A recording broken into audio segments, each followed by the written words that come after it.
7 men stood up in front of the entire town and said no. Not quietly, not kindly.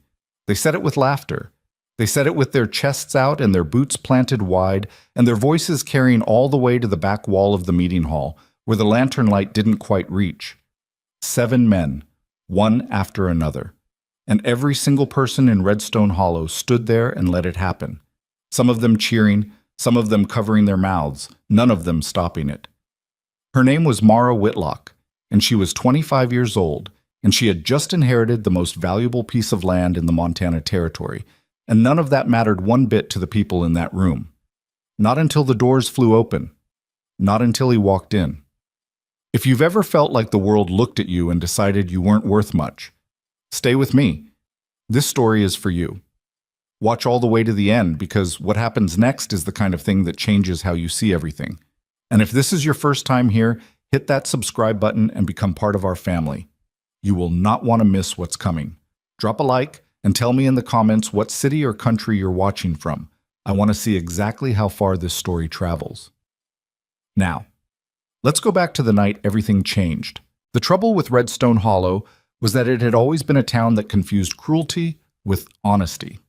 People there said what they thought, and they thought that made them decent. They didn't consider that there was a difference between a man who speaks the truth because it needs saying and a man who speaks it because he enjoys the way it lands. That distinction had been blurred out of existence somewhere along the way, ground down by hard winters and harder lives and too many years of men deciding what was and wasn't acceptable without asking anyone else. Mara Whitlock had grown up knowing exactly what kind of town it was. She'd grown up large, bigger than the other girls by the time she was 10, bigger than most of the boys by 12, and by 25 she was a woman of considerable size and considerable presence, with wide shoulders that had moved fence posts and hauled water barrels, and done the kind of work that would have broken someone built more delicately. Her hands were calloused, her dark hair was almost always pulled back because loose hair got in the way. She had her mother's eyes, dark brown, sharp, the kind that caught things other people missed. She was not a woman who walked into rooms unnoticed. She was also not a woman who had ever been made to feel that was a good thing. The mockery had started young and never really stopped. It came in different forms depending on who was doing it. Sometimes it was outright, boys in the schoolyard making sounds when she walked past, men at the general store finding reasons to laugh just as she came through the door. Sometimes it was quieter, the kind that lived in the pause before someone answered her, the slight curl of a lip, the way a conversation shifted when she joined it. She had learned to carry it. She'd had no choice. What she had not learned to do was stop caring.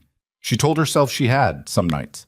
Told herself it rolled off her like rain off oilskin.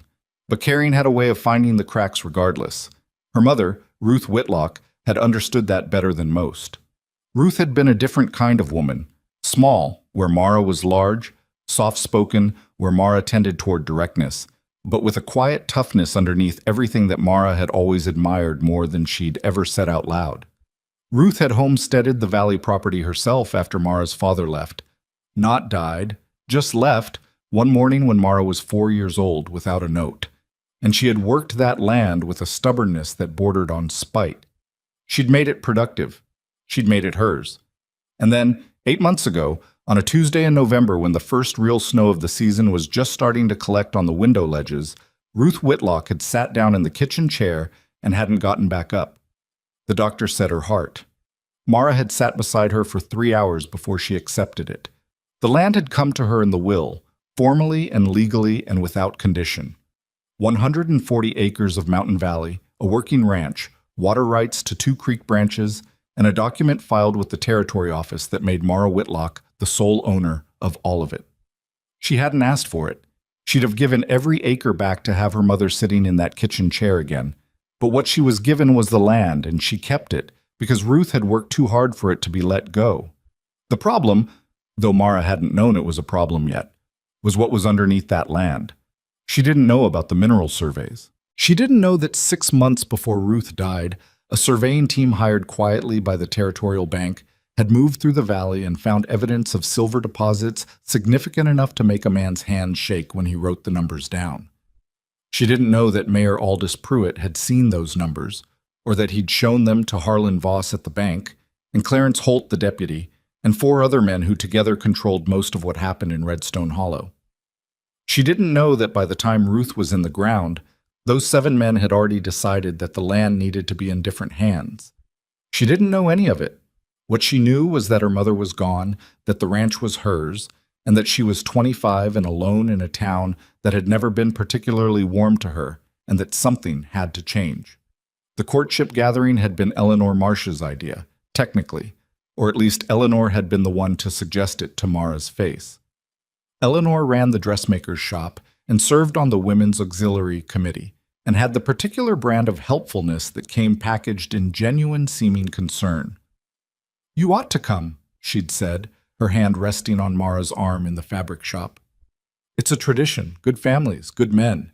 You have property now, Mara. That changes things." Mara had not believed it would change things. She was not naive, but she had been tired of sitting alone in the ranch house with her mother's empty chair across the kitchen and nothing but the wind, and some small, stubborn part of her had wanted to try. Just to see. Just to find out if Eleanor was right, and adulthood and inheritance and a full year of holding that ranch together by herself had shifted something in how the town saw her. So she'd gone. She'd spent 2 days preparing, which she was embarrassed about afterward. 2 days sewing alterations into her best dress, a dark green wool that her mother had helped her make, and doing her hair properly, and trying to remember what her mother had told her once about how you walked into a room. Chin up, shoulders back, like you have every right to be there, because you do. She'd practiced it in the bedroom mirror and felt foolish, and done it anyway. The Hollow's meeting hall was full when she arrived. It was the largest building in town, used for everything from town meetings to dances to the occasional trial when the circuit judge came through. Tonight someone had hung lanterns along the walls and pushed the long tables to the sides and set up chairs in facing rows, the way they arranged it for the formal proceedings. There were perhaps 60 people in the room. Mara recognized almost all of them. Most of them recognized her too, in the way that registered on their faces before they rearranged their expressions into something more neutral. She found a seat near the middle.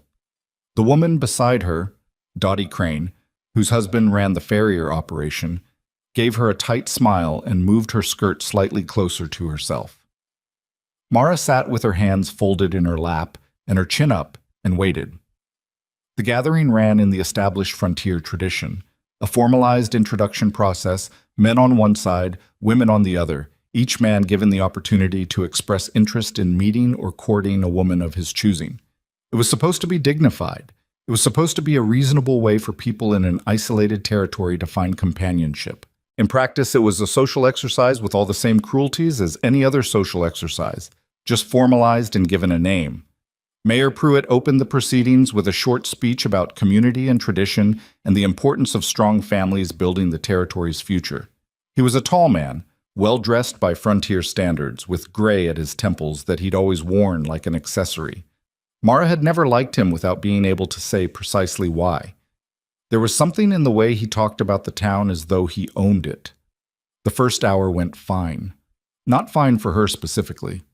She sat in her row and no one approached, and she kept her expression even and told herself this was expected and meant nothing. But fine in the sense that it was ordinary and unremarkable. People talking and being introduced, and the social machinery of the thing turning without incident.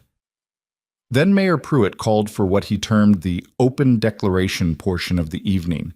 It was apparently another tradition.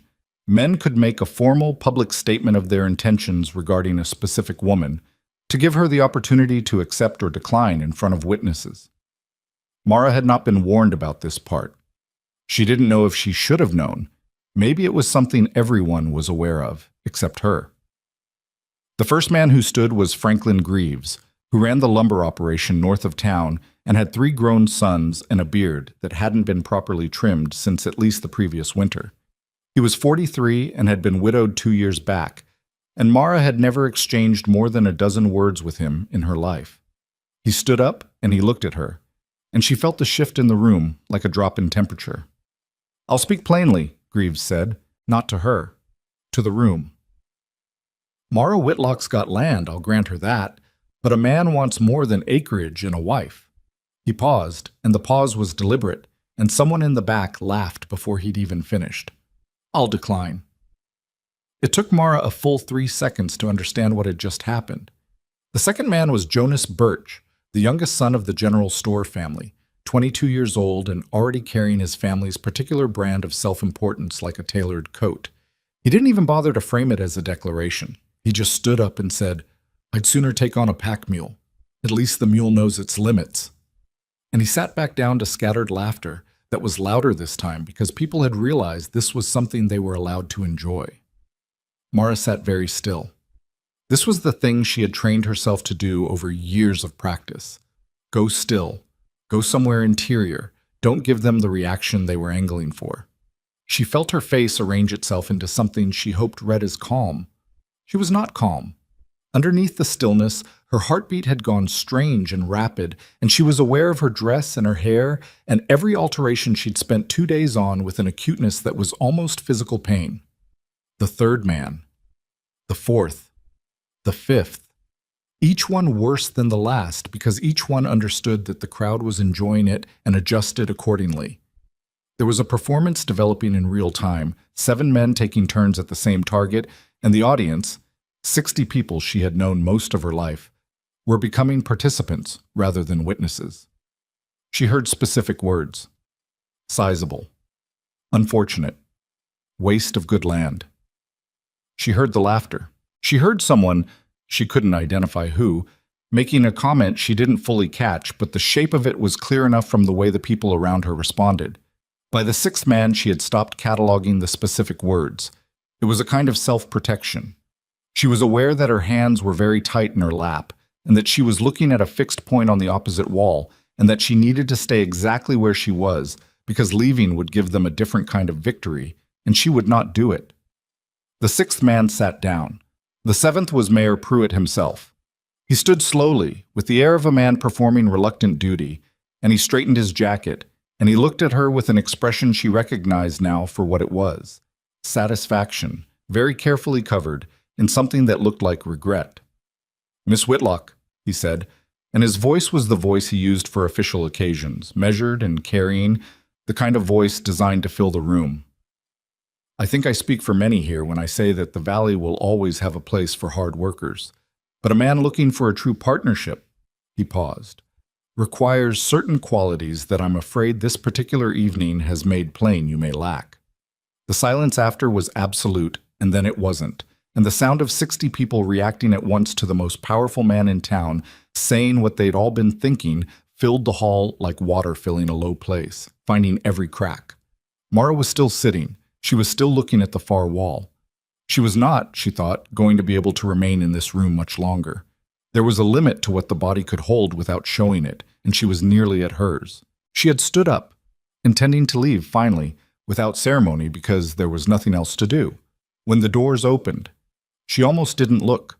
She'd heard the creak of the hinges and registered it as background noise, someone arriving late or leaving early, and she was focused on the problem of getting out of this room without her legs failing her. But the sound changed.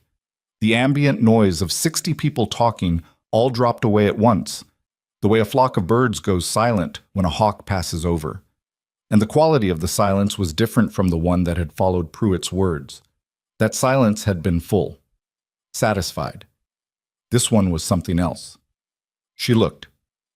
He was standing in the doorway. She had seen Thorne Maddox twice before, at distances that had not required her to look at him directly. He was not a man you sought out. He lived somewhere up in the mountain country above the valley. No one she'd spoken to had ever been precise about where, and he came down rarely, and when he did, people made room. He was tall in the way that wasn't a statement because it didn't need to be one, built like something the mountains themselves had put together, with a scar that ran from his left jawline up through the cheekbone toward his eye that had probably been a bad thing when it was new, and now had the look of something permanent and unignorable. His coat was worn and heavy, and there was still snow on the shoulders from wherever he'd come from. He didn't look at Mayor Pruitt. He didn't look at the crowd. He walked into the room with the unhurried movement of a man who had never once in his life needed to be invited somewhere, and people moved out of his way without quite seeming to decide to do it. And he walked to the long table at the front where the formal proceedings had been conducted. He reached into the inside pocket of his coat and set something on the table. A leather pouch, heavy, the kind of weight that settled rather than landed. He loosened the cord and tilted it, and raw gold nuggets caught the lantern light, and even from where Mara was standing, she could see that it was more than she had ever seen in one place in her life. The room had not found its voice yet. Thorn Maddox turned around. He looked across the room, and Mara felt the exact moment his eyes found her, the way you feel a change in air pressure. Not dramatic, just distinct, something that registered as real. He said, to no one but her, in a voice that didn't need volume to carry, "If you're willing." That was all. No speech, no declaration about land or worth or partnership, no performance for the room, just those 3 words directed at her and no one else. From a man who had walked in out of a winter night with a pouch of gold and laid it on the table and turned around and looked at her like she was the only other person in the building. Mara Whitlock stood in a room full of people who had spent the last hour deciding she was nothing, and she looked at the only person in that room who was looking at her like she was something, and she said, "Yes." Her voice didn't shake. She was almost surprised. Around her, 60 people who had been very confident about what the evening meant were now considerably less sure. Mayor Pruitt's expression had gone strange. Not quite anger, not quite alarm, something between the two that he hadn't had time to smooth out. Franklin Greaves had stopped smiling. Jonas Birch was watching with his mouth slightly open. None of them tried to stop it. Thorn Maddox nodded once, like a man checking something off a list, and walked toward her, and the people between them found reasons to step aside, and Mara picked up the small bag she'd brought and walked to meet him, and didn't look at any of the faces she passed. The night air outside was cold enough to hurt, and it was the best thing she'd felt all evening.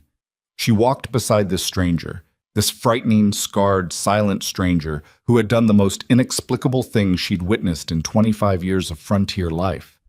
And the meeting hall doors swung shut behind them, and somewhere in there 60 people were beginning to understand that something had just shifted, though most of them couldn't have said what. Mara didn't know yet either. She just knew the night air was cold and her legs had held and she was still standing. For now, that was enough. They walked for nearly 20 minutes before either of them said a word. That was fine with Mara. She didn't have words yet, anyway. The night was cold enough that her breath came out in short white bursts, and the snow crunched under her boots with a sound that was somehow both loud and lonely, and she focused on that. The cold, the sound, the simple mechanical act of putting one foot in front of the other, because her mind was still back in that meeting hall trying to make sense of what had just happened to her. Thorn Maddox walked slightly ahead, not by much, enough to break the wind. He hadn't offered his arm. He hadn't said anything reassuring or explanatory. He'd simply started walking when they came out the door, and she'd followed because there was nowhere else to go, and they'd been moving uphill ever since, away from the lantern-lit windows of Redstone Hollow, into the dark that thickened between the pine trees. She became aware gradually that she had absolutely no idea where this man was taking her. "Where are we going?" she asked. "Up." He didn't look back. That's not an answer. It's the honest one. She considered stopping, considered turning around and walking back to her ranch house alone, which she'd done 100 times and knew the path well enough to manage in the dark. She was not a woman who frightened easily, and she was not a woman who made decisions purely on the basis of a stranger's say-so. But she also knew what waited back in town. The long walk past the lit windows of the meeting hall, the chance of running into someone leaving, having to keep her face arranged into something acceptable while the evening's events were still raw enough to feel like a fresh cut. The cold up here was cleaner than that. She kept walking. The terrain changed as they climbed. The path, if it could be called that, it was more of a suggestion than a trail, something worn by his feet specifically over a long stretch of time, wound through rock formations and stands of timber so dense the sky almost disappeared. The snow was deeper up here, untouched in places, and she was grateful for her boots and less grateful for her dress and the way the hem was collecting ice and weight in equal measure. She was breathing harder than she wanted to admit. The altitude and the incline combined were doing something unpleasant to her lungs, and she would not ask him to slow down. That was its own small decision. But he did slow down. Without announcement, without looking back, just adjusted his pace until she was beside him rather than behind him. She didn't know whether to be grateful or suspicious, So she said nothing and matched his stride. "You're not what they said you were," he said. It came out of nowhere, no let-up, the way some men talked who spent most of their time alone and had lost the habit of conversational preamble. Mara kept her eyes on the path. "You were in town before tonight." "Some." "Then you've heard what they say." "I said you're not what they said." "You don't know me." He was quiet for a few steps. "I know you fixed the north fence line on your mother's property 3 days after the funeral, by yourself, in the rain." He paused. "I know you went to Harlan Voss at the bank in January to ask about a small operating loan, and he turned you down on terms he'd have given any man in the valley without a second thought, and you walked out without making a scene when you had every right to make one. I know you kept the ranch running through a winter that shut down half the operations in the territory." Mara stopped walking. He went 2 more steps before he stopped and turned around, and in the moonlight coming through the trees, she looked at him directly for the first time. Really looked. Not the flinching awareness she'd managed in the meeting hall. Up close, the scar was more defined than she'd registered before, a pale ridge against weathered skin, but it was his eyes that caught her attention. They were a dark gray that looked almost colorless in the winter light, and they were watching her with an attention that was not what she was used to. Not assessment, not appraisal, not the cataloging look she'd gotten from men her whole life. Something more patient than that. "How do you know any of that?" she said. "Because I paid attention." That's not a comfortable thing to tell a woman you've never been introduced to. Probably not. He turned back to the path. "Keep moving. It's another 40 minutes, and you'll be cold through before then if you stop." She wanted to push back on it.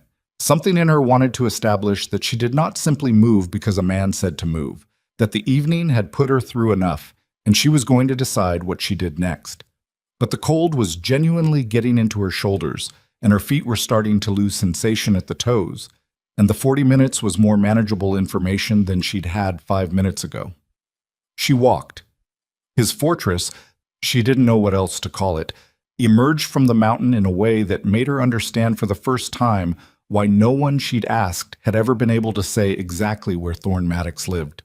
It wasn't a single structure. It was a cluster of them, built into and against the rock face, using the natural formations as walls in places, timber and stone filling the gaps.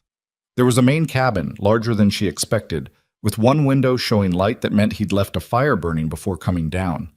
There were outbuildings she couldn't make out completely in the dark. At least 2, maybe 3.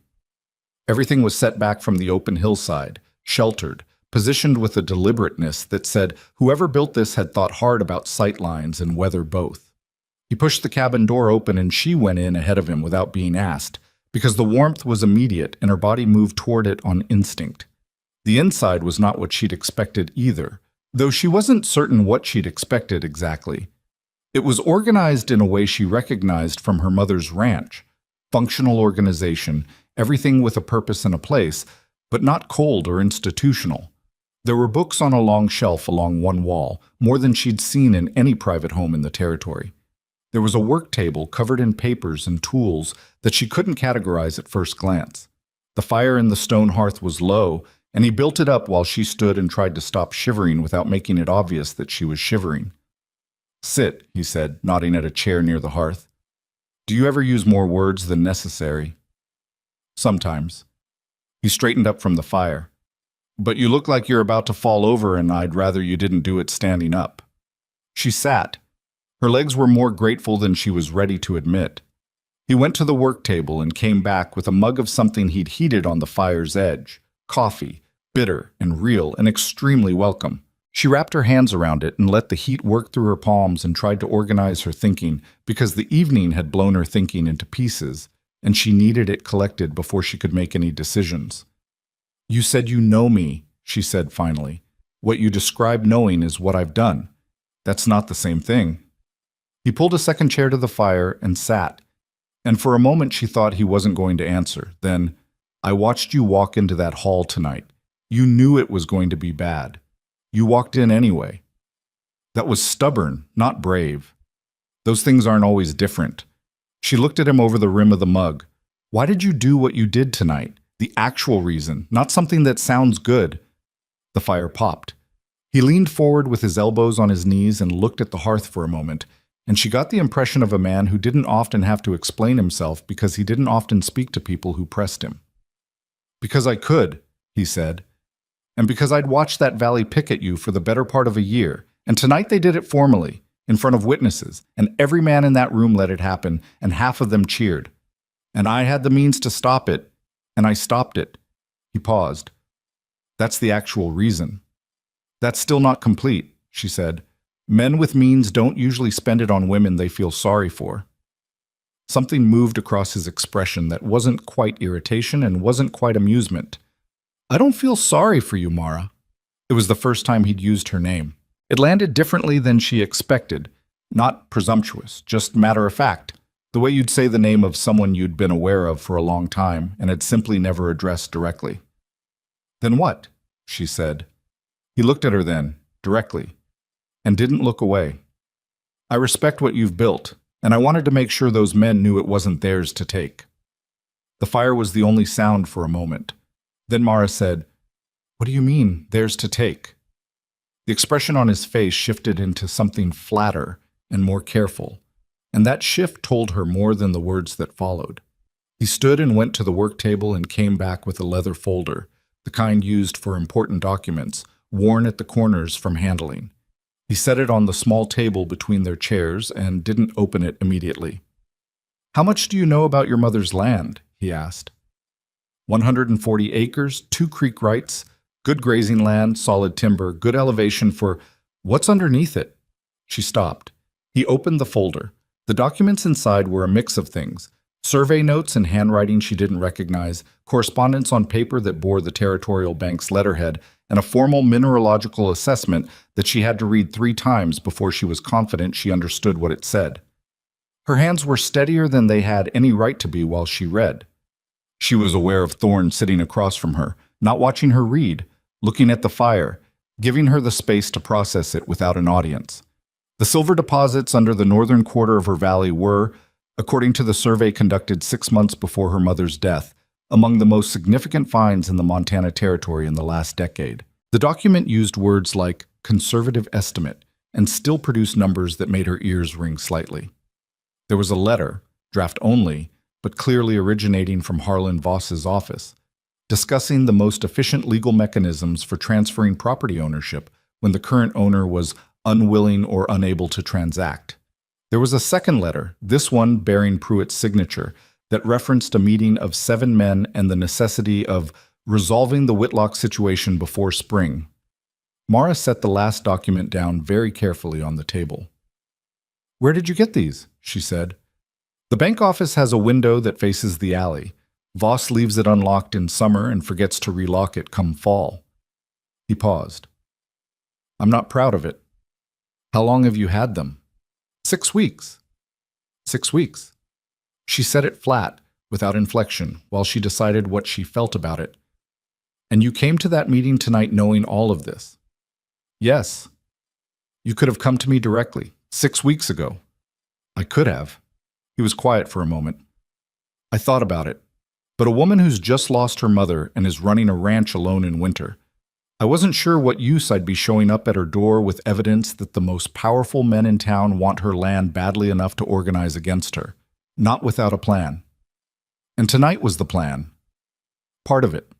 Mara stood and walked to the window, not because there was anything to see in the dark outside, but because she needed to move. Her mind was doing several things at once, processing what was in those documents, recalculating the entire last 8 months with this new information laid over it like a transparency, and somewhere underneath all of that, something else, an anger that was quieter and more focused than the hot shame of the meeting hall. This kind was cold, and it sat in her chest like a stone. They'd planned it. The gathering, the rejections, none of it had been coincidence or even ordinary cruelty. It had been designed to break her down, to humiliate her publicly until she was willing to sign whatever they put in front of her just to make it stop.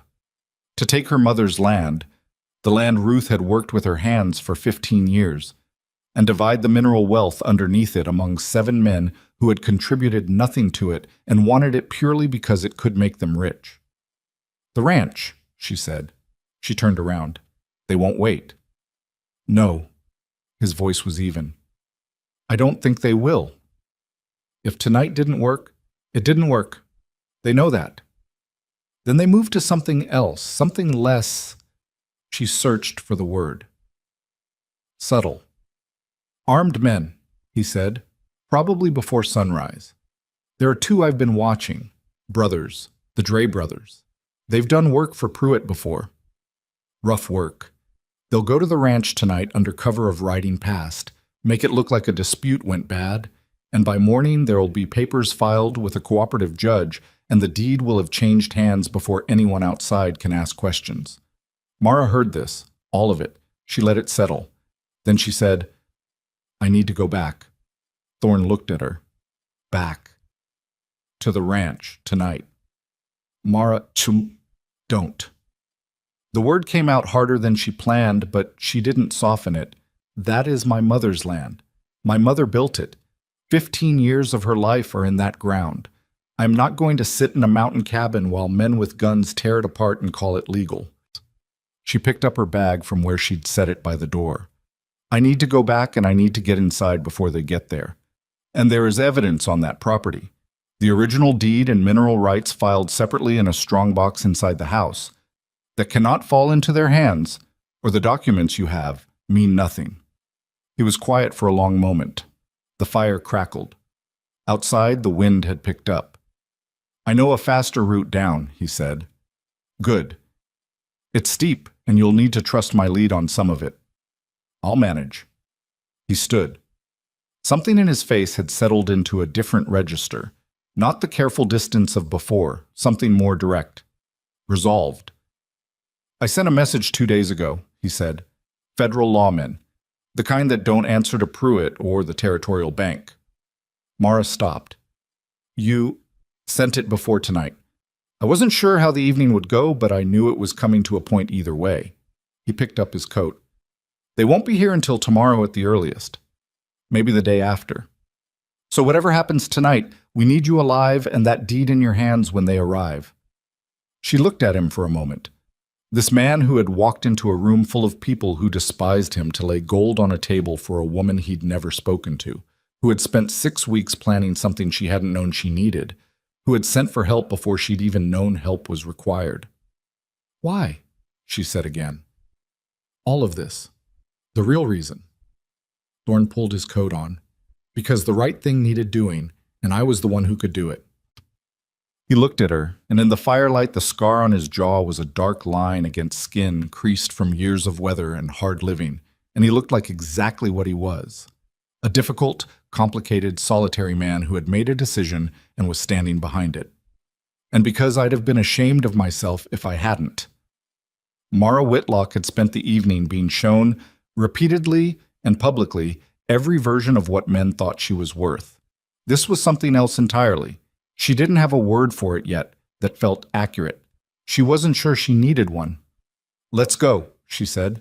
He banked the fire and took the documents and a rifle from the rack by the door, and they went back out into the cold together, and this time when they walked, she didn't fall behind. The route Thorne took down was faster and worse than the one they'd climbed, a diagonal cut across the mountain's face that required using hands as much as feet in certain stretches where the rock dropped away sharply and the snow had compacted into something closer to ice. Mara didn't complain. She also fell once, catching herself on a pine trunk with both palms. And he was there before she'd fully registered losing her footing, not grabbing her, just a hand at her elbow, steady and immediate. Gone again once she had her balance.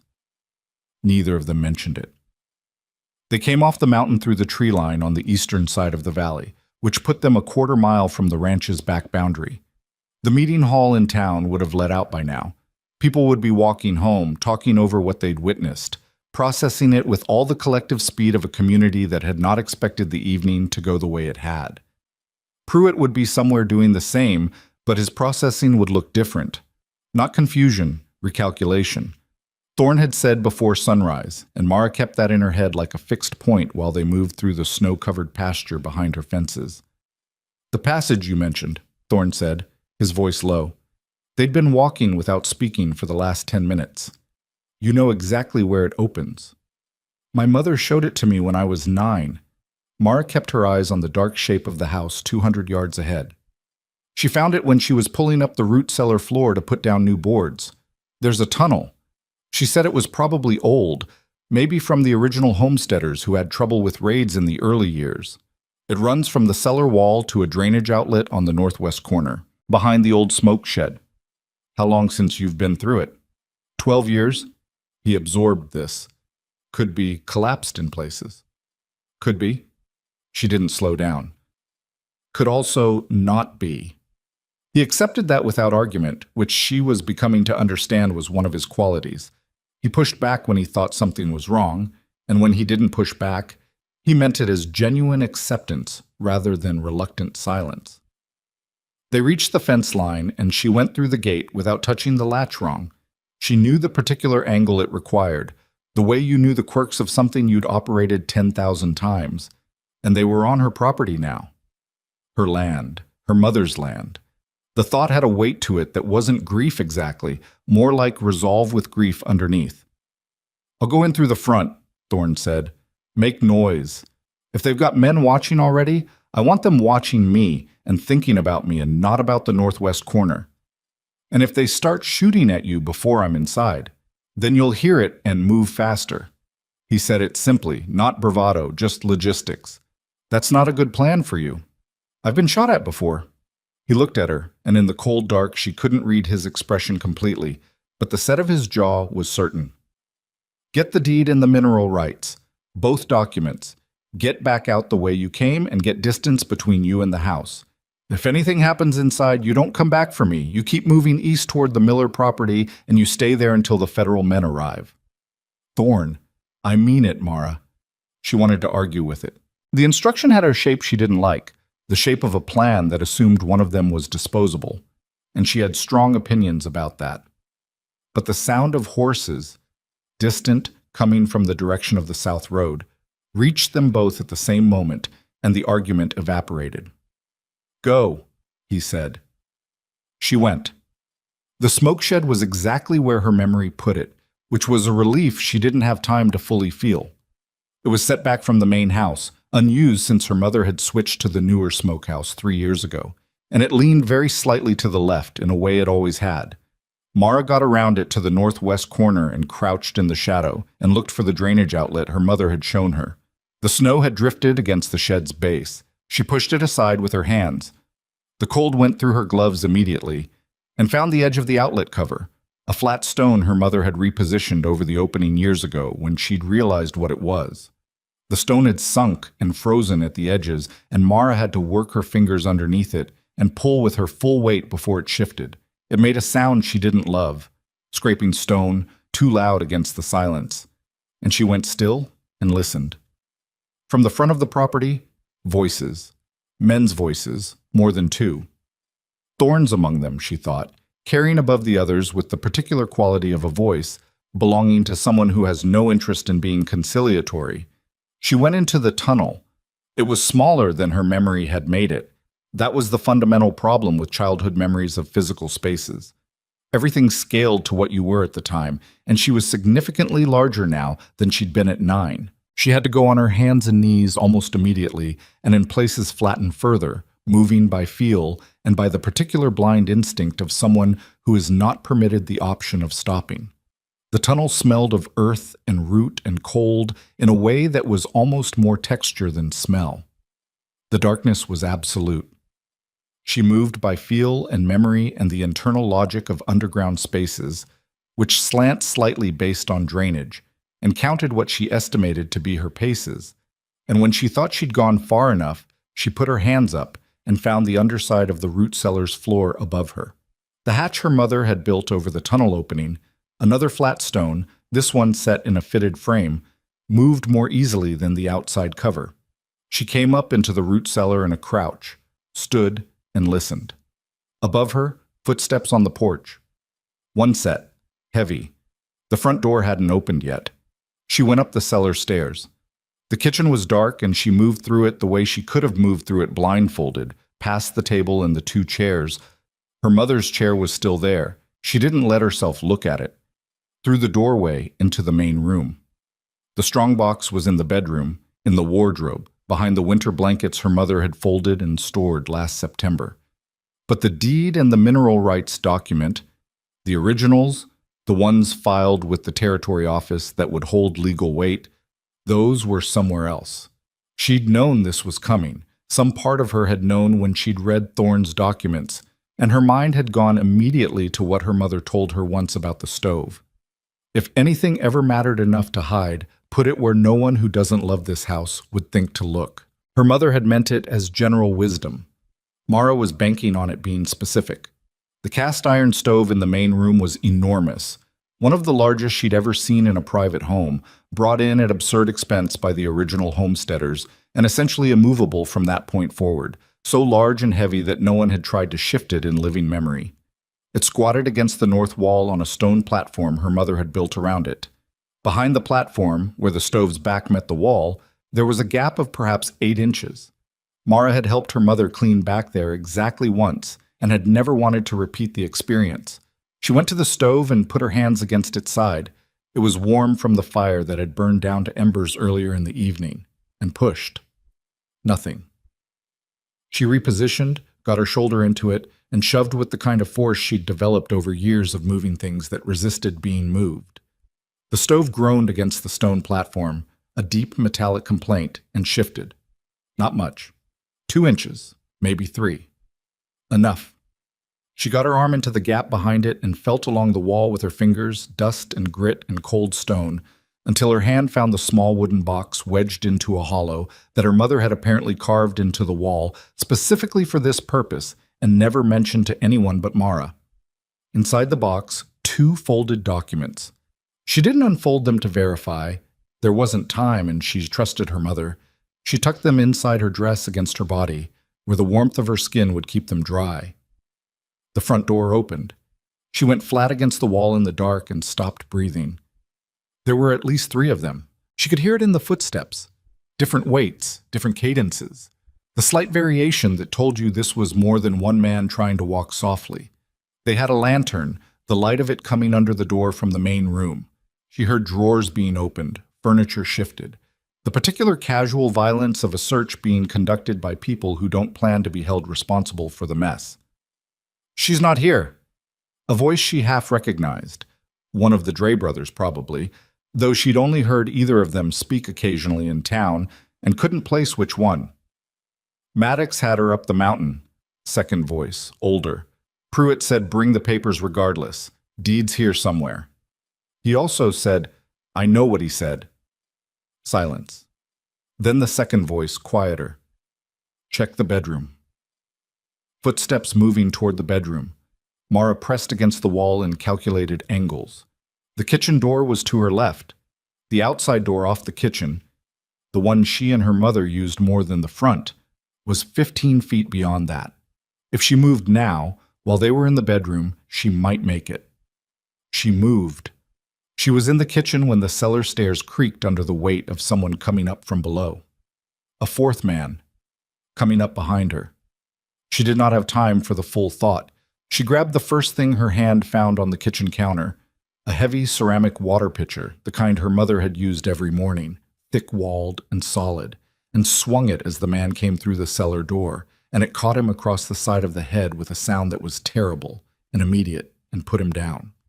She was out the kitchen door before he hit the floor. The cold air hit her like a physical thing, and she ran. Not elegantly, not the way a person runs in a story where everything cooperates, but the way a person actually runs when they're frightened and the ground is uneven and they're wearing a dress and there are things happening behind them that they are not looking back at. She heard shouting. She heard the front door of the house slamming open. She heard, from somewhere near the front of the property, Thorne's voice raised in something that wasn't words so much as force. Then she heard the shot. She kept running. He had told her to keep moving, and she did it, past the smoke shed, past the northwest corner, toward the fence line. But the shouting behind her was louder now, and there were footsteps, and she knew she wasn't going to make the fence line with enough lead. She turned. There were 2 of them, close, the Dre brothers by the look of them. Big men, frontier built, one carrying a rifle and the other with a pistol already in hand. They stopped when she turned, surprised in the way men are surprised when someone runs toward trouble instead of away from it, and that half second of surprise was the only thing she had. "That's far enough," the one with the pistol said. He was breathing hard. You just put down my brother in there. Your brother shouldn't have come up those stairs. Give us the papers. Mara put her hand against her dress where the documents were pressed against her skin. No. He raised the pistol. I'm not going to ask twice. Then don't ask twice. It won't change my answer. She was not calm. She wanted to be very clear with herself about that. She was not calm. Her heart was going at a rate that was probably not sustainable, and her hands were shaking slightly, and she was afraid. But fear had never been the same thing as surrender. Not for her, not once in 25 years. And it wasn't going to become that now in the dark of her own property, with her mother's documents against her chest. Where's Maddox? The man with the rifle asked. He was scanning the dark behind her. I'm right here. Thorne came out of the shadows to her left. He was moving wrong. She saw it immediately. The way his left arm was held slightly away from his body, the particular rigidity in his movement that said something was injured and being managed rather than ignored. There was dark on his coat that wasn't shadow. He had the rifle she'd watched him take from the rack in his cabin, but he was holding it one-handed, and even at distance she could see the effort that required. Maddox! The man with the pistol shifted his aim. You should have stayed on your mountain. Probably. Thorne stopped about 10 feet to her left, and in the moonlight she could see his face clearly enough to register that he was in pain and wasn't going to show it beyond the physical evidence of the wound itself. You're the older Dre brother, Ellis. The man's jaw tightened. What of it? I know every job you've taken for Pruitt in the last 4 years, written down with dates. He paused.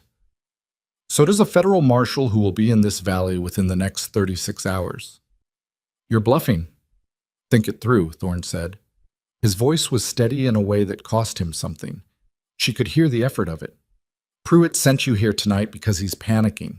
A man who's panicking makes decisions that are good for him and bad for the people he sends. You do what he wants tonight, and when the marshal gets here, Pruitt's going to have a story that puts everything on you and nothing on him. Silence. The wind moved through the pines along the fence line. He always has a story, the younger Dre said, quiet. He was looking at his brother. Ellis Dre's gun hand lowered, not all the way, but enough. If I were you, Thorne said, and now the strain in his voice was more audible, I would be a long distance from this valley by morning.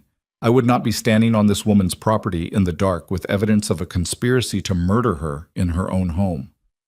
The word murder landed the way it was meant to. Ellis looked at his brother again, a long look, the kind that was a conversation without words. They left. Not running, walking, deliberately, back toward the south road with the particular gait of men recalculating as they moved. She watched until the dark took them, and then she turned. Thorne had put one hand on the fence post beside him, not leaning, exactly, just using it. How bad, she said. She was already moving toward him. Bad enough. He moved his hand from the fence and straightened, but the straightening wasn't complete, and the lantern light from the kitchen door showed her what she needed to see. Left side. It's not... I've had worse. That is not actually reassuring. She put her hand on his right arm and he didn't pull away. Get inside. The man in the kitchen is unconscious and will have a headache and stay that way for a while. She steered him toward the kitchen door. Inside. Now. And then you're going to sit in a chair and let me look at what they did to you, and you are not going to tell me you've had worse again. He went inside. He sat in the chair she pointed at. And for the first time since she'd met him 4 hours ago in the doorway of the meeting hall, Thorne Maddox did exactly what someone told him to do without arguing about it, which told her more about how much pain he was in than anything else he might have said. Mara found the medical supplies her mother had always kept stocked in the kitchen cabinet.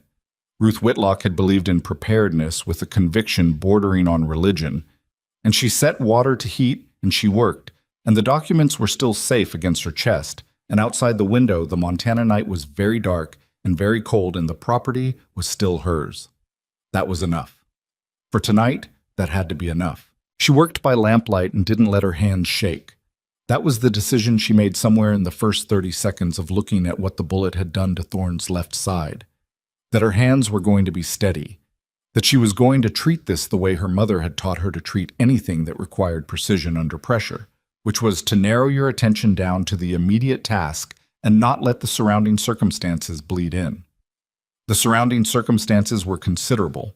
There was an unconscious man on her cellar floor, 2 hired guns somewhere on the South Road deciding how far they wanted to run, and 7 men in town, or 6, if Pruitt had sent Clarence Holt to manage the scene here, who by now understood that the night had not gone the way they'd planned and would be making new plans. She didn't think about any of that while she worked. The bullet had gone through cleanly, which was the one piece of good news. It had entered below his left ribs at an angle and exited without hitting anything that was going to kill him immediately. But the wound was deep and bleeding with the slow persistence that was in some ways worse than dramatic bleeding because it didn't stop on its own, and it had clearly been going since before they'd gotten back to the house. He'd walked down from the front of the property and stood in the cold and talked the Dre brothers into leaving, all of it, while bleeding from a through and through on his left side, and he hadn't said a word about it until she'd made him. "You could have told me," she said. She was cleaning the wound with the carbolic solution her mother kept in a brown bottle at the back of the cabinet. "You were running. I wasn't running from you." "I know." He was looking at the ceiling. His jaw was tight and had been tight since she'd started, but he hadn't made a sound beyond the initial sharp inhale when the carbolic hit. There wasn't a good moment. There were several good moments.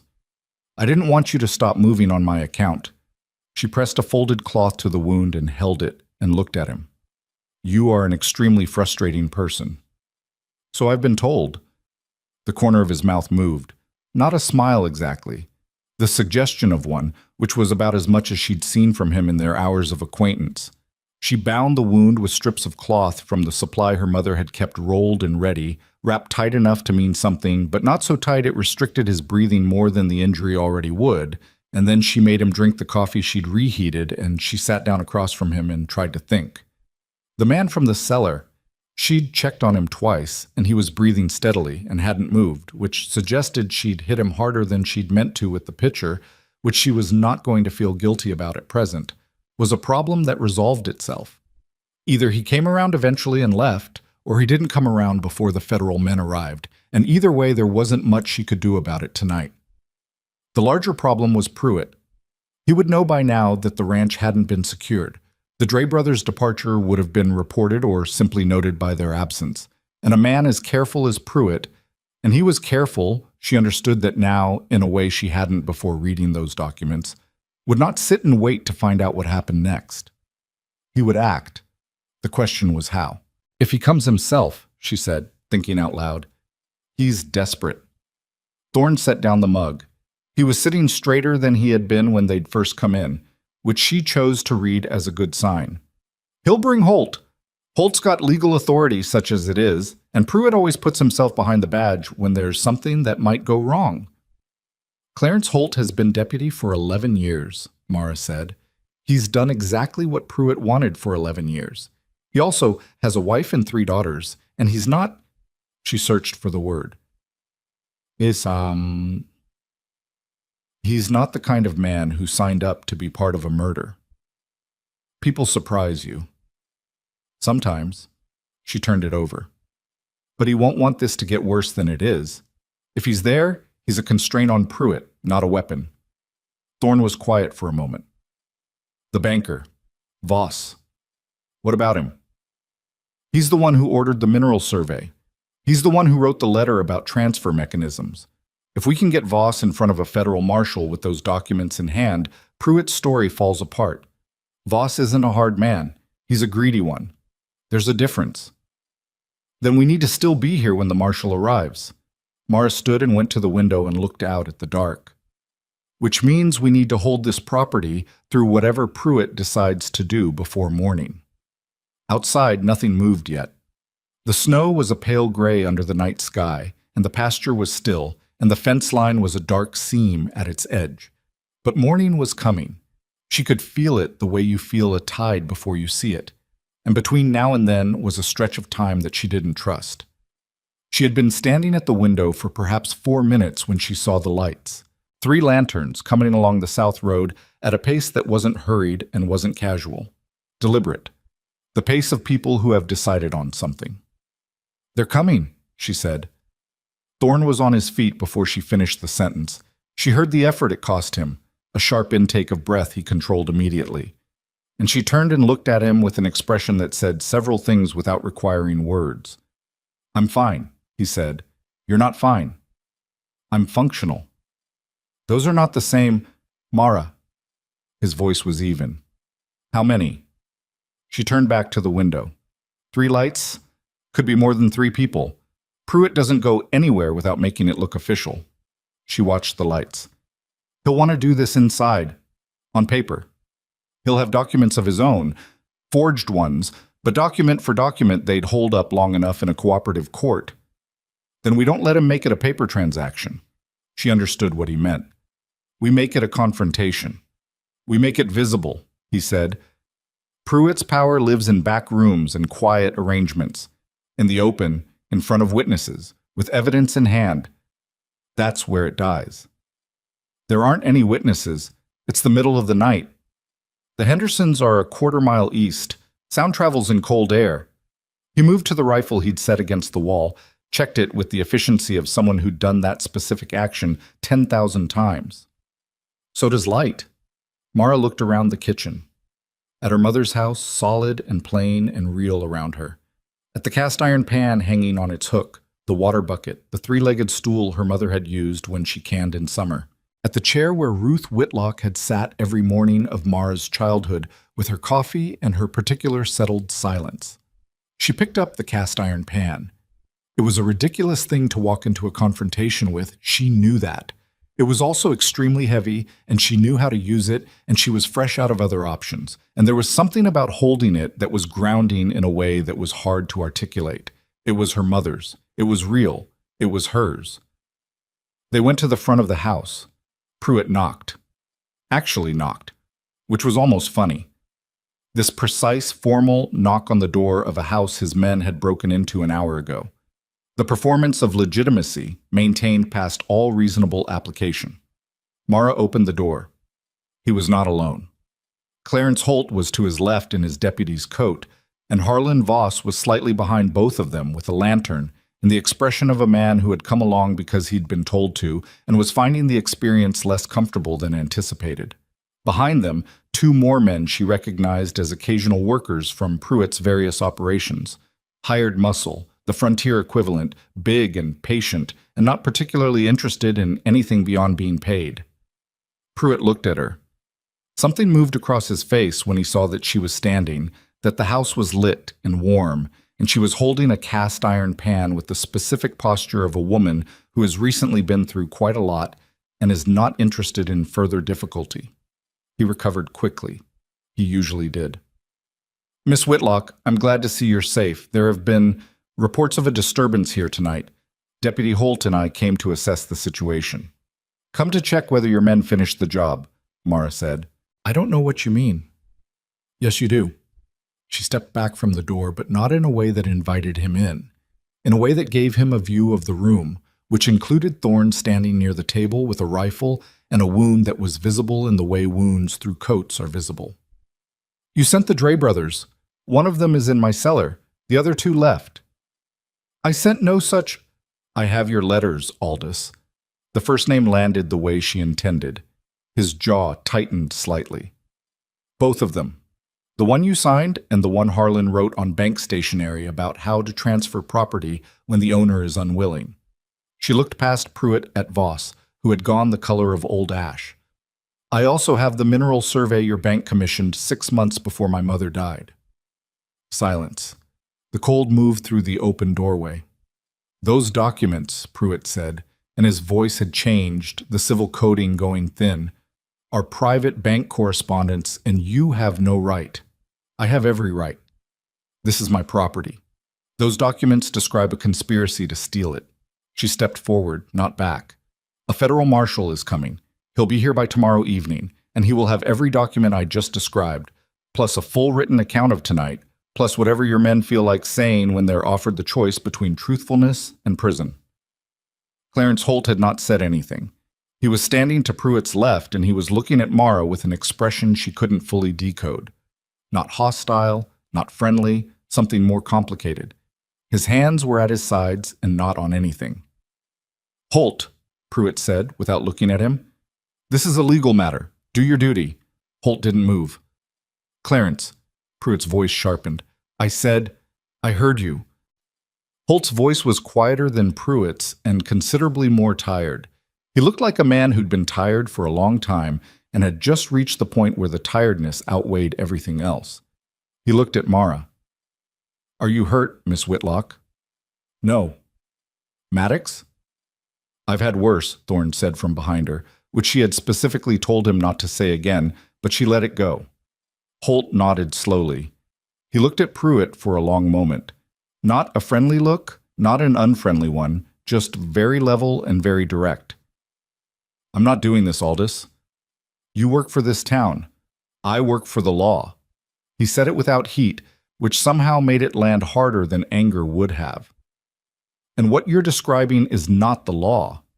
Pruitt's composure cracked, not dramatically, not the way it would crack in a story designed to be satisfying, but in the particular small ways that a controlled man cracks when something he's been certain of stops being certain.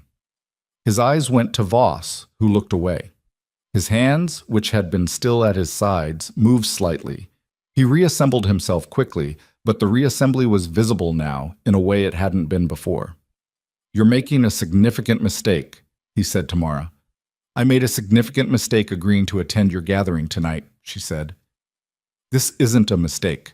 This is me standing in my house with the title to my land against my chest and a federal lawman on his way, and you standing on my porch with nothing." He left. Not gracefully. There was nothing graceful about a man who has planned something carefully and watched it come apart. But he turned and walked, and the two hired men went with him. Voss went 3 steps, stopped, and turned back. He looked at Mara. He was a soft man, Voss, the kind of soft that comes from years of never having to do the hard thing directly. He had a family, she knew that. He had a daughter who was 12 and came into the general store sometimes on Saturdays. "The survey was real," he said. His voice was quiet, aimed at her specifically. "The numbers were real. There's more silver in that valley than most men will see in a lifetime." He paused. "I was afraid someone else would find it, and I'd lose the opportunity, and I made a decision I shouldn't have made." He stopped again. "That's not an apology. I don't know if I have the right to one." "You don't," Mara said, "but you have the right to tell the truth when the marshal asks you." He looked at her for another moment, and whatever he decided he kept to himself, and then he went after Pruitt into the dark. Holt remained on the porch. He had his hat in his hands, turning the brim, a habit she'd noticed in him before at town meetings when he was uncomfortable. "I knew about the survey," he said, "not the letters, not what Pruitt intended to do with it, but I knew there'd been a survey and I didn't ask questions because I didn't want the answers." He looked up. "That's not the same as what he did. But it's not nothing." "No," Mara said, "it's not nothing. When the marshal arrives," he put his hat back on, "I'll be available to make a statement." He stepped off the porch and walked toward town, and Mara watched him go, and then she closed the door and stood in her mother's hallway with her back against the wood and let out a breath that had been in her lungs for approximately the last 2 hours. Behind her, Thorne said, "You didn't need the pan." "I might have needed the pan." "You had them before you opened the door." She looked down at the cast iron pan still in her hand, and then she set it on the hall table carefully because her mother's hall table was not a surface for putting things down hard. "Pruitt will try something else, between now and when the marshal gets here." "Probably." He came to stand beside her, and she was aware of his presence the way she'd been aware of it since the mountain, that particular quality of attention he gave things. But the shape of it's changed. He had Holt, and he doesn't anymore. He had Voss as an ally, and now Voss is a liability. The Drays are gone. He paused. He's going to run. "Do you think so?" "I think men like Pruitt believe very strongly in self-preservation over everything else. And right now, self-preservation and staying in this valley are pointing in different directions." Mara thought about it. She thought about the man who had stood at the front of the meeting hall and delivered those measured, careful words designed to destroy her confidence in front of 60 witnesses, about the months of planning that had gone into tonight, about the mineral survey numbers and what they represented, and the particular cold calculation required to look at another person's inheritance and decide it should be yours. "I want him to stay," she said. It surprised her, saying it out loud. "I want him to be here when the marshal arrives. I want it on record, all of it." "Then we need to be here too, all night." He looked at her. "How are you?" It was such a plain question, asked plainly, that she almost didn't know how to answer it. In her experience, "how are you" was usually not a real question. It was a social formality that expected a formality in return. The way he asked it was different. He actually wanted to know. "Tired," she said. "Angry. My hands are cold." She paused. "But I'm standing." "You've been standing all night." "I don't know how to do the other thing." It was true, and she'd never said it quite that plainly before. "My mother was the same way. She didn't stop. She just kept going until there was a reason to stop, and then she found a way to rest standing up." Her throat tightened slightly on the word mother, and she allowed it and moved past it. "I kept thinking about her tonight, the whole time. In the tunnel, in the kitchen, all of it." "What did you think?" "That she would have been extremely unhappy about what they were trying to do." She looked at the hall table, at the cast iron pan sitting on it, "and that she would have done exactly what I did." Thorne was quiet for a moment. "She raised someone worth raising." Mara looked at him. In the lamplight, his face was tired and marked by the night's events, and the scar caught the light the way it always did. And he was looking at her with that specific directness she'd come to recognize, the kind that didn't slide away or recalibrate based on what it expected to find. "Go sit down," she said. "You've lost enough blood for one night.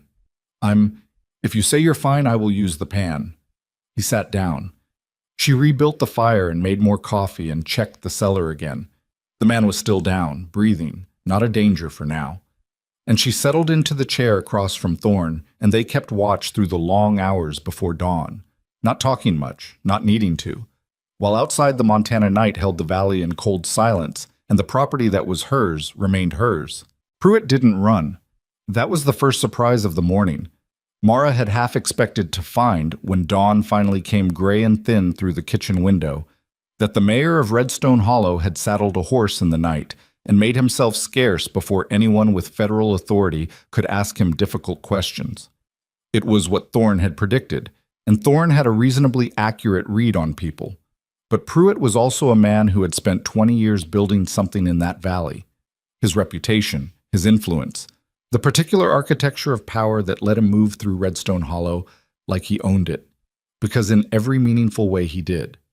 And perhaps that was harder to leave behind than either of them had accounted for. Perhaps he'd convinced himself overnight that there was still a version of this where he walked away clean. The federal marshal arrived at 2:30 in the afternoon. His name was Deacon Ferris, and he was not what Mara had pictured when Thorne mentioned federal lawmen. She'd imagined someone larger, probably. Someone who announced himself. Ferris was a lean man of about 50, with a dusty coat and the eyes of someone who had been doing difficult work in difficult places for a long time, and had arrived at a kind of permanent patience about it.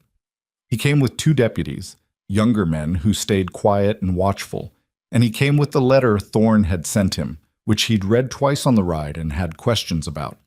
He asked those questions at Mara's kitchen table, with coffee she made while Thorne sat beside her and the documents spread between them. The mineral survey, the 2 letters, the original deed and mineral rights from the wooden box behind the stove. Ferris read everything once without comment, then went back and read certain sections a second time, which she took as a professional thoroughness rather than doubt. "You retrieved these from a bank office," he said to Thorne, not as an accusation. "Through an unlocked window," Thorne said. Ferris looked at him for a moment. "I appreciate your honesty about that." He looked at the documents again. "The deed and mineral rights documentation are your property, and were obtained by you from your own premises. The bank correspondence is complicated, legally, but given that it describes a conspiracy to commit fraud and what amounts to premeditated property theft, I'm prepared to treat the manner of its acquisition as a secondary concern." He folded the letters carefully. I'll need statements from both of you, written, signed, dated. Holt said he'd make a statement, Mara said. Ferris looked up. The deputy. He knew about the mineral survey. He said he didn't know what Pruitt intended to do with it, but he didn't ask questions he should have asked. She paused. He came to the porch last night, and he didn't help Pruitt. That's worth something. It's worth something, Ferris agreed. It's not worth everything. He was right about that, and she knew it, and she didn't push it. What happened over the next 4 hours was not dramatic in the way the night before had been dramatic. It was paperwork and procedure and the slow, careful machinery of official accountability, which moved differently from the kind of confrontation that happened in the dark on a frozen porch. Ferris went into town with his deputies, and he brought Pruitt in, not struggling, not running, just very contained in the way a man is contained when he's decided his remaining options require cooperation. And then Voss, and then Holt, and the three of them sat in separate rooms in what passed for an official building in Redstone Hollow and told their versions of events. Mara was not present for the interviews. She stayed at the ranch and she split firewood, which was something she needed to do anyway, and which also happened to be extremely useful when she was trying not to think too hard about things she couldn't control. The rhythm of it, the weight of the maul, the clean split of dry pine, the stacking, was grounding in the way physical work had always been grounding for her. Her mother had understood that. Ruth had always said the body knows things the mind ties itself in knots about, and the body's answer to most problems was to find something useful to do with your hands. Thorne sat on the porch and watched her work, which she would normally have objected to on principle, but given that he'd been shot less than 24 hours ago, she was willing to let it go. You should be resting, she said, not stopping. I am resting. Resting means lying down. Resting means not doing things that make the wound worse. He shifted slightly on the porch step. Watching you split firewood does not make the wound worse. She set the maul down and looked at him. He looked better than he had in the kitchen at 3 a.m, when the firelight had shown her how much color the wound had taken from him, but he still had the particular careful stillness of someone managing pain as an ongoing project. She'd checked the bandaging at dawn and changed it, and the bleeding had slowed to something she was less alarmed by, but less alarmed was not the same as unconcerned. When this is over, she said, you need to stay somewhere with a bed and a roof for at least a week. I have a roof. A roof that requires 40 minutes of mountain climbing to reach, which you are not doing on that wound. She picked the maul back up. I have a spare room. He was quiet for a moment. That would occasion a significant amount of talk in town. I think last night occasioned a significant amount of talk in town. I'm not sure an additional conversation topic is going to change the fundamental situation. She split a log. Besides, I don't particularly care what they say. I stopped caring about that somewhere around the 5th rejection. Fair point, he said. He stayed. Ferris came back to the ranch at dusk.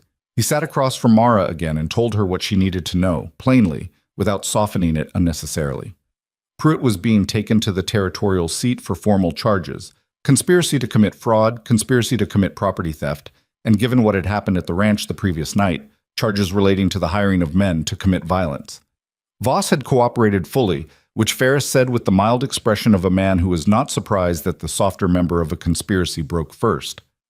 Holt was facing a disciplinary review and a lesser charge of misconduct by omission, which would likely cost him his badge and result in a fine rather than imprisonment, depending on how the territorial authority weighed his cooperation. The Dre brothers had been found at a way station 30 miles south. They'd apparently decided that the distance they could put between themselves and Redstone Hollow was more valuable than whatever Pruitt had agreed to pay them. They were in custody. The man from your cellar, Ferris said. He woke up about noon, Mara said. He had a headache.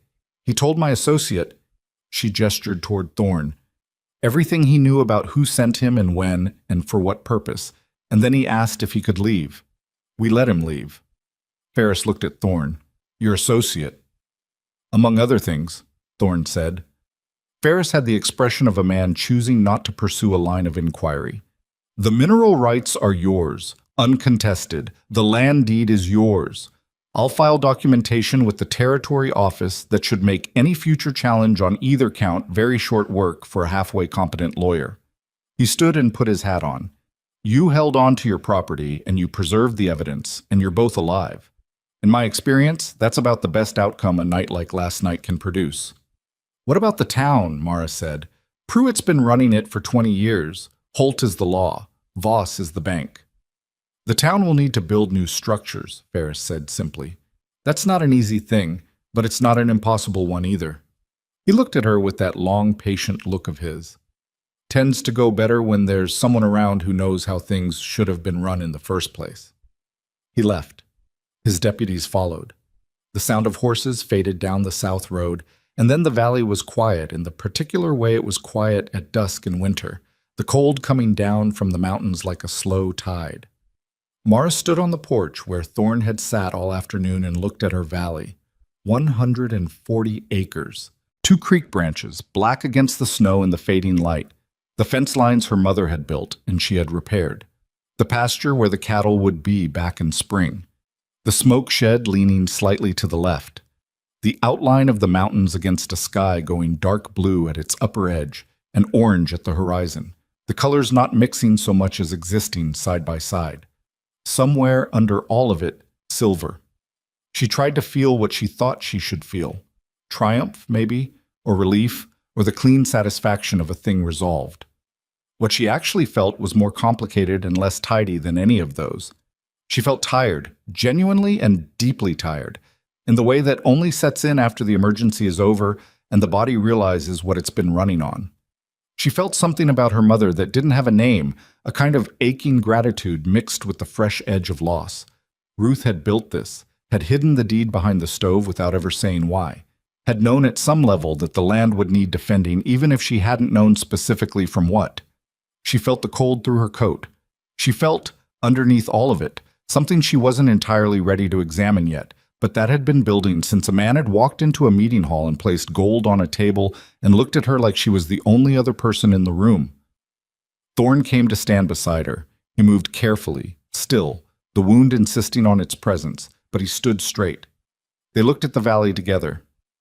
"What happens now?" she said, not asking him specifically, more thinking out loud in the presence of someone she'd started trusting without quite deciding to. "The practical things," he said. "The mine will need assessing. You'll need legal counsel for the mineral rights filings. Someone will need to manage the town's transition, and that someone will probably end up being you, because you're the only one who's been watching what was wrong with it closely enough to know how to do it differently." "That wasn't what I meant." He was quiet for a moment. He knew what she meant. "I don't know," he said, which was honest in a way she'd come to expect from him. "I've been on that mountain a long time. I didn't come down for social reasons, generally." "Why did you come down last night?" "You know why." "Tell me anyway." He turned to look at her. The scar on his jaw was lit by the last of the evening light, familiar now in a way it hadn't been 24 hours ago, just part of the face she'd been reading for cues all night. "Because some things are worth coming down for," he said. "And I had spent a year watching something that was worth defending and not doing anything about it. A man gets tired of his own inaction eventually." "You did plenty of action last night." "I got shot." "You did plenty of action before you got shot." She looked back at the valley. "You also talked 2 armed men into leaving my property, which I'm not sure I could have done. You hit one of their brothers in the head with a ceramic pitcher. In self-defense. I'm not questioning it. I'm saying you held your own." She had held her own. That was true, and it was not the kind of thing she was used to saying about herself. Not because it wasn't accurate, but because she had never, in 25 years, been in a room or a situation where holding her own was acknowledged as a thing she did. She'd done it constantly, and it had been invisible, which was one of the more efficient ways that a community could wear a person down without technically doing anything you could point to. You could survive a great deal. You could manage and endure and persist through a great deal. But surviving is not the same as being seen, and she had been surviving for so long that she'd almost forgotten the difference.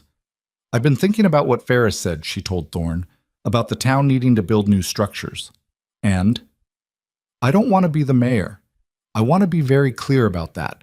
I have no interest in the specific operation of civic bureaucracy." "Understood. But there are things that needed fixing in that valley long before Pruitt made it personal. The way the bank operated, the way the land registry was managed, the way that gathering was run, as though women's worth was something to be voted on by a committee of men. She stopped. Those things didn't start with Pruitt's conspiracy. He just used them. No, Thorne said. They didn't start with him.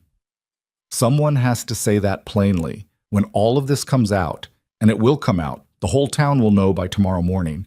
Someone has to say it plainly so it's on record and not just assumed to have been fixed because the most visible problem was removed. You're going to say it. She hadn't framed it that way exactly, but she heard him say it and didn't correct it. Someone should. He looked at her with that level, patient attention. You walked into that hall last night knowing it was going to be bad. You already said that. I'm saying it again because it matters. Most people faced with what you were facing, the land threat, the conspiracy, the humiliation, most people find a smaller version of the problem to solve, the one that's manageable. They take the deed, and they go quietly, and they're grateful to have kept what they kept. He paused. You went back for all of it. My mother didn't build a small version of this place, Mara said. She built the whole thing.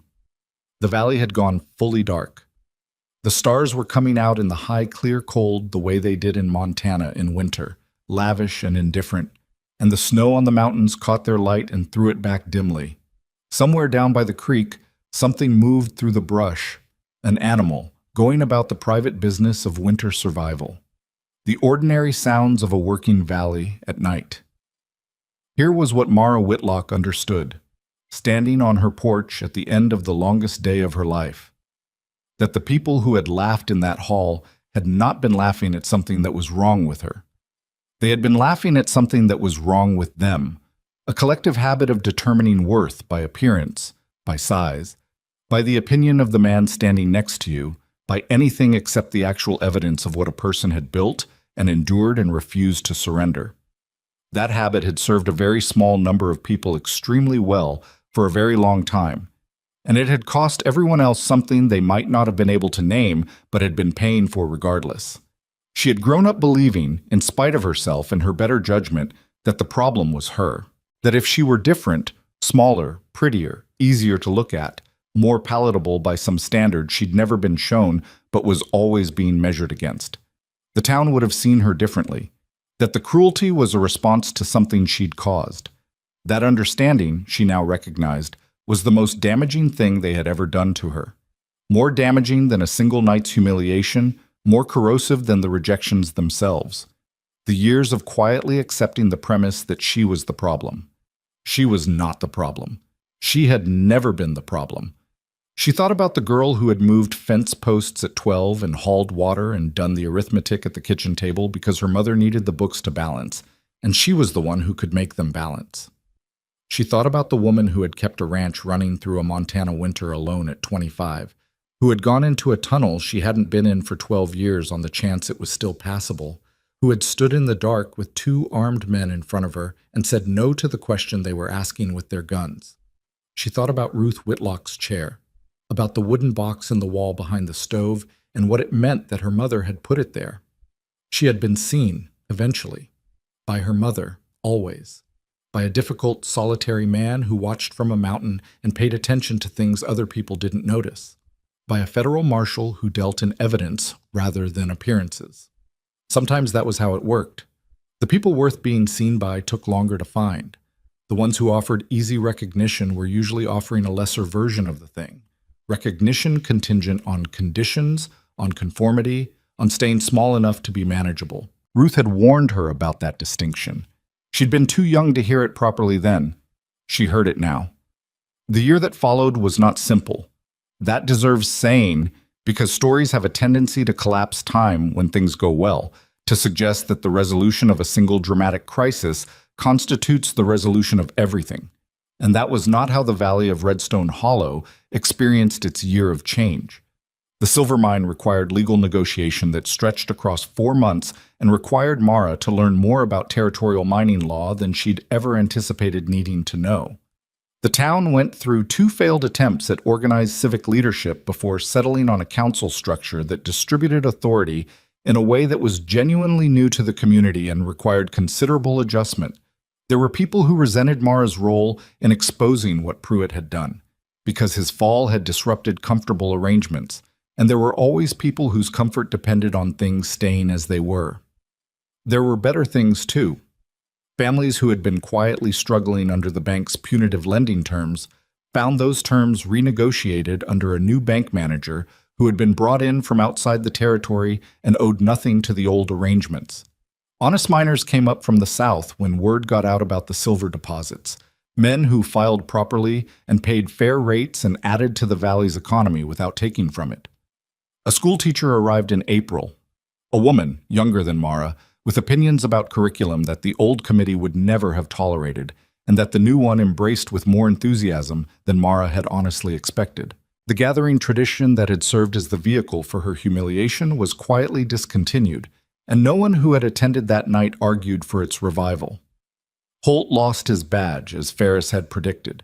He stayed in the valley, which Mara had not predicted, and he worked a modest piece of farmland east of the Hendersons, and was generally present but quiet in a way that suggested a man in the process of determining what he thought of himself. She passed him occasionally on the road, and they nodded to each other. That was the extent of it, and she thought it was probably the right extent. Franklin Greaves, who had been the first man to stand up in the meeting hall that night, approached her the following September about purchasing timber rights on the northern boundary of her property. It was a legitimate business inquiry, priced fairly, and she considered it for a week and then declined on the specific grounds that she wanted to log that section herself and had already arranged the operation. He accepted this without comment. She thought about adding something, about that night, about what he'd said, about the particular brand of casual cruelty that men like him deployed without ever understanding the weight of it, and then decided against it. Some things didn't need to be said to be understood. She suspected he understood. Thorne stayed in the spare room for 9 days, which was 3 days longer than the wound strictly required, and 6 days shorter than she would have preferred. He went back to his mountain because the mountain was his, and he was not a man built for close quarters, and she knew that about him, and accepted it the way you accepted things about people you decided to trust, not without complexity, but without trying to change the fundamental nature of them. He came down regularly after that. There was no formal conversation about what that meant or what the arrangement was or what either of them were to each other. It was not the kind of relationship that required formal conversation, or at least they were not the kind of people who needed that. He came down. He was useful in the specific ways a man with his particular skills was useful on a working ranch and in a community navigating significant change. He sat on her porch in the evenings. Sometimes they talked for hours, and sometimes they sat in silence, and both things were comfortable in the way that only happens between people who have been in genuinely hard situations together and discovered who the other person was in the middle of it. She didn't know what to call it. She didn't particularly need to call it anything. One evening in late October, the first anniversary of her mother's death, though she hadn't marked it on any calendar, it was simply there in her body as a kind of weather. She sat on the porch with him and looked at the valley in the last of the autumn light. The aspens had gone gold, and the cattle were in from the summer pasture, and there was smoke from the new schoolteacher's chimney visible 2 miles east. The mine operation was running on the northern quarter, the sound of it occasionally carrying down on certain winds. Her fence lines were in good repair. The creek was running clear. "I thought about leaving," she said, "after my mother died, before any of this. I thought about selling and going somewhere I wasn't." She searched for the word. Legible. Somewhere people didn't have already decided what I was. Thorne was quiet beside her. "I didn't leave because my mother built this, and because leaving felt like agreeing with them." She paused. "But I also stayed because somewhere underneath everything I still believed it could be different, that if I just held on long enough, something would shift." She looked at the valley. "I don't know if that was wisdom or stubbornness."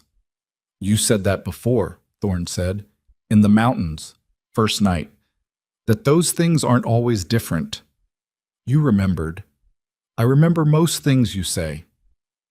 She didn't say it to be flattering. It was just true, and she'd given up editing herself around him some months ago. "It turns out you were right." The light was going the way it went in October, fast and without apology, the gold pulling out of the aspens, and the temperature dropping 10 degrees in the last hour of evening. She pulled her coat closer. Below in the valley, a lamp came on in a window she didn't recognize. which meant a family she hadn't known a year ago was settling into a home in her valley. And that was something that still struck her sometimes as remarkable. That the land her mother had worked alone, defended against people who wanted to take it, had become a place other people were choosing to come to. Not because of silver, or not only because of silver, but because it was becoming the kind of place worth choosing. Ruth Whitlock had wanted that. Mara had found it once among her mother's papers. A letter started and never sent, to a sister in Ohio who Mara had never met, in which Ruth had written in her careful handwriting, "I want this valley to be a place where decent people can make a decent life. That's the whole of it. That's all I'm working toward." The whole of it. The whole of it was what her mother had passed to her and what she was, with considerable difficulty and very little smoothness, trying to carry forward. "You could come down for good," Mara said. She'd been turning it over for a while, and she said it the way she said things she meant, plainly, without strategic softening.